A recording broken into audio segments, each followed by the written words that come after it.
Pues bien, saludos, tenemos tutor y compañeros. Mi nombre es Juan David Joya Ramírez. Soy estudiante de Ingeniería Industrial. Pertenezco al grupo 168 de Física Electrónica.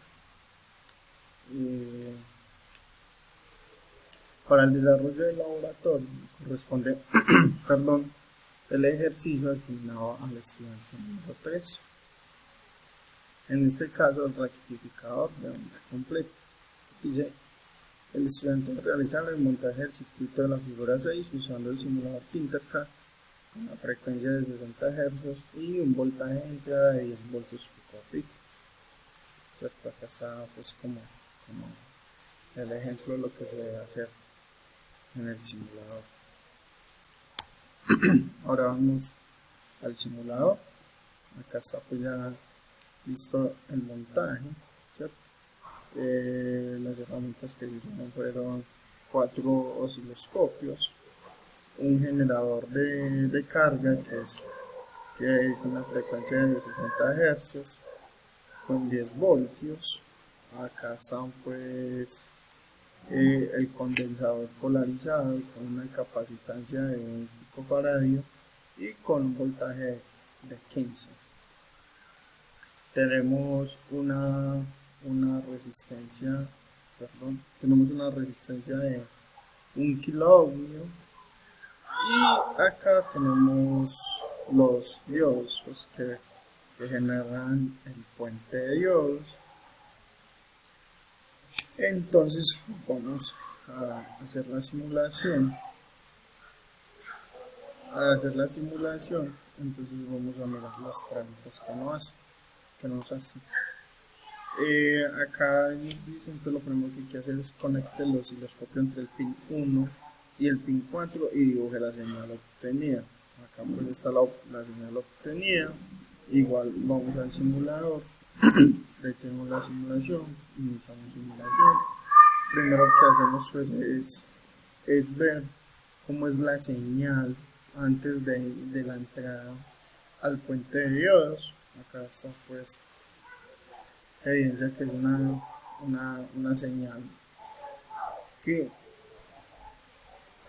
baja un poquito pues como el negativo, ¿cierto? Pero no es mucho. Está con un tiempo por división de 20 milisegundos y nos está dando una señal de 20 voltios, ¿cierto? Mira que acá también se ve como en este osciloscopio. La diferencia entre este y este osciloscopio es el tiempo de división. Este es de 10 milisegundos, entonces se ve un poquito más separada, pero en realidad pues también se ve que nos está dando una señal de 20 voltios. Vamos a detener la simulación, vamos a la siguiente pregunta. Entonces dice: conecta el osciloscopio entre el pin 2 y el pin 4 y dice: dibuje la señal obtenida. Entonces vamos acá, iniciamos la simulación. Bueno, en el anterior no expliqué, este es el pin 1. Acá se ve pues que el positivo viene al pin 1 y el negativo viene al pin 4, que era al que lo pedía.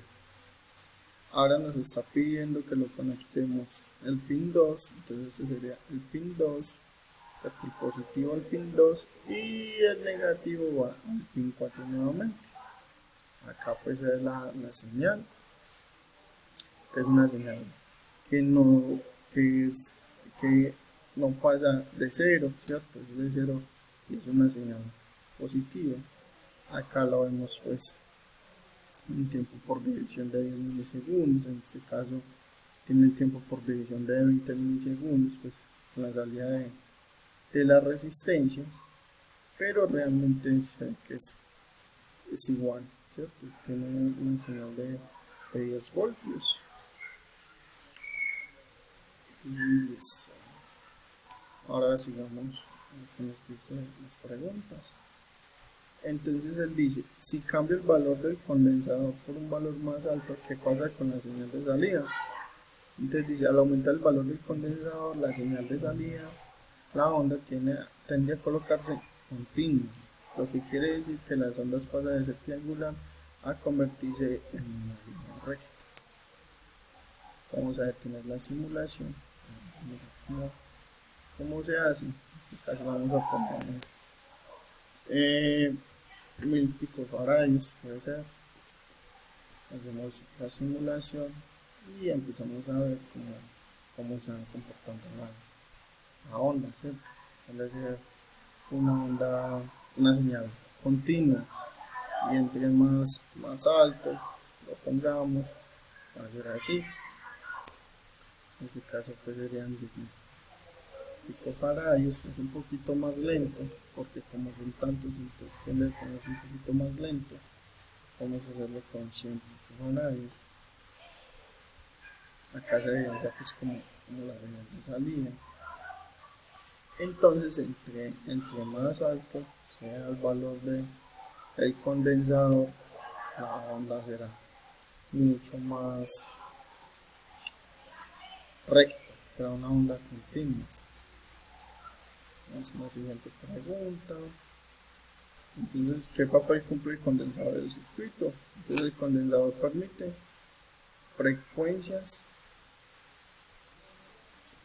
El condensador permite frecuencias altas, por lo que se puede utilizar como un filtro para que, ya sea para filtrar frecuencias bajas o para recoger frecuencias altas. ¿Qué diferencia existe entre el valor pico a pico, valor pico y valor RMS? Valor pico a pico es el valor absoluto de la onda, desde el punto más alto hasta el punto más bajo.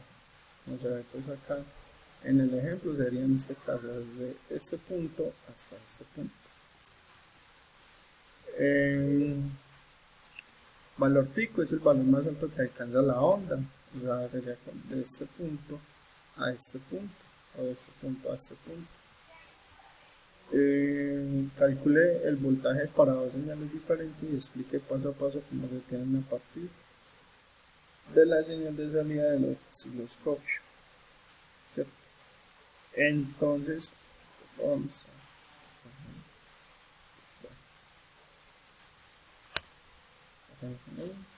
Entonces tenemos que el valor RMS es el que vamos a hallar, el valor pico es igual al valor RMS por 1.414 y el valor pico pico es igual a 2 veces el valor pico. Estas son las fórmulas. Entonces en este caso, para la señal 1, yo escogí el valor de RMS de 30 voltios. Entonces el voltaje pico sería 30 voltios por 1.414 es igual a 42.42 voltios. Y el voltaje pico sería 2 por 42.42 voltios, son 84.84 voltios. La señal 2, el valor de mes es 45 voltios. Si aplicamos la misma fórmula, el voltaje pico sería 63.63 voltios y el voltaje pico es 127.26 voltios. Tenemos entonces que para calcular el valor del voltaje pico, miramos la magnitud de la escala vertical partiendo de cero, contamos hacia arriba la cantidad de cuadros que hay hasta llegar al punto más alto de la onda. Esto se aplicaría en caso tal de que en ese ejercicio no nos dieran los valores, ¿cierto? Entonces, figura 16, primera señal para estar los voltajes. Para el siguiente tenemos entonces que para calcular el valor del voltaje pico a pico, miramos la magnitud de la escala vertical y partiendo de cero contamos hacia arriba la cantidad de cuadrados que hay hasta llegar al punto más alto de la onda. Igualmente, partiendo de cero contamos hacia abajo la cantidad de cuadrados que hay hasta llegar al punto más bajo de la onda, ¿cierto? En este caso sería 1, 2, 3, 4. Sería en el caso pues de que no nos dieran los valores. Y por último tenemos entonces de que en caso de que en un ejercicio no tengamos el dato del voltaje RMS, lo podemos hallar usando la fórmula de voltaje RMS es igual al voltaje pico dividido la raíz cuadrada de 2. Con esto vamos por terminado pues la sustentación del ejercicio 3, rectificador de onda completa. Muchas gracias.